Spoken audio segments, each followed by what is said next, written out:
আসসালামু আলাইকুম। প্রত্যেককে স্বাগত আজকে আমার ক্লাসে। আজ আমি শুরু করতে যাচ্ছি পাস্ট পারফেক্ট টেন্সের প্যাসিভের নিয়ম। ওকে, তাহলে কথা না বাড়িয়ে মূল পাঠে চলে আসি।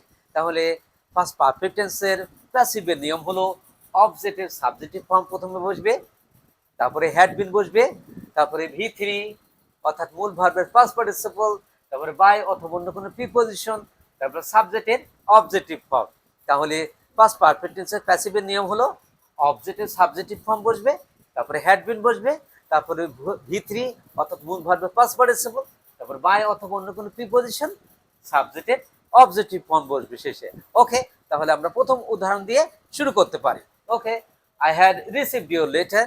এই সেন্টেন্সের আই হলো সাবজেক্ট, হ্যাড হলো হেল্পিং ভার্ব, রিসিভড হলো মূল ভার্বের পাস্ট পার্টিসিপল, ইউর লেটার হলো অবজেক্ট। তাহলে এই ইউর লেটার যেহেতু অবজেক্ট, তাহলে এই অবজেক্ট এবং সাবজেক্ট হিসাবে প্যাসিভে বসবে ইউর লেটার, তারপরে হ্যাড বিন বসলো, মূল ভার্বের পাস্ট পার্টিসিপল রিসিভ, এখানে রিসিভড বসলো, তারপরে বাই প্রিপোজিশন আই এর অবজেক্টিভ ফর্ম হলো মি। তাহলে I had received your letter এর প্যাসিভ ফর্ম হবে your letter had been received by me. Okay, next example আমরা দেখি। She had written a book. এই সেন্টেন্সের শি হলো সাবজেক্ট, হ্যাড হলো হেল্পিং ভার্ব, রিটেন হলো মূল ভার্বের পাস্ট পার্টিসিপল, এ বুক হলো অবজেক্ট। তাহলে এই বুক যেহেতু অবজেক্ট, তাহলে প্যাসিভে এই বুক হলো সাবজেক্ট হিসাবে বসবে। ওকে, তারপরে হ্যাড বিন বসলো, মূল ভার্বের পাস্ট পার্টিসিপল রিটেন, এখানে রিটেন বসলো, বাই প্রিপোজিশন শির অবজেক্টিভ ফর্ম হচ্ছে her. Okay, she had written a book, তাহলে প্যাসিভ হবে a book had been written by her. Okay, next example আমরা দেখি। Had they done the sun. এটা হলো এটা ইন্টারোগেটিভ সেন্টেন্স। এই ইন্টারোগেটিভ সেন্টেন্সে দে হলো সাবজেক্ট, দা সাম হলো অবজেক্ট, আর ডান হলো মূল ভার্ব পাস্ট পার্টিসিপল, হ্যাড হলো হেল্পিং ভার্ব।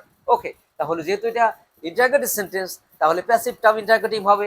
ওকে, দা সাম যখন সাবজেক্ট হিসেবে বসালাম, তার পূর্বে অবশ্যই হ্যাড বসবে হেল্পিং ভার্ব, তাহলে হ্যাড বসলো, তারপরে দা সাম, তারপরে বিন মূল ভার্বের পাস্ট পার্টিসিপল ডান, এখানে ডান বসলো, বাই, তারপরে দের অবজেক্টিভ ফর্ম হচ্ছে দেম।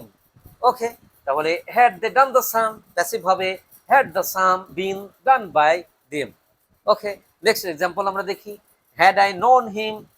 এখানে দেখো হ্যাড হলো হেল্পিং ভার্ব, আই হলো সাবজেক্ট, নোন হলো মূল ভার্বের পাস্ট পার্টিসিপল, হিম হলো অবজেক্ট।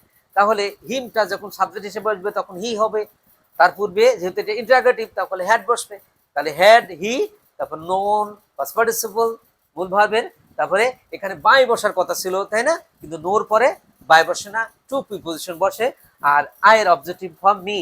ওকে, তাহলে হ্যাড আই নোন হিম, তার প্যাসিভ হবে had he known to me.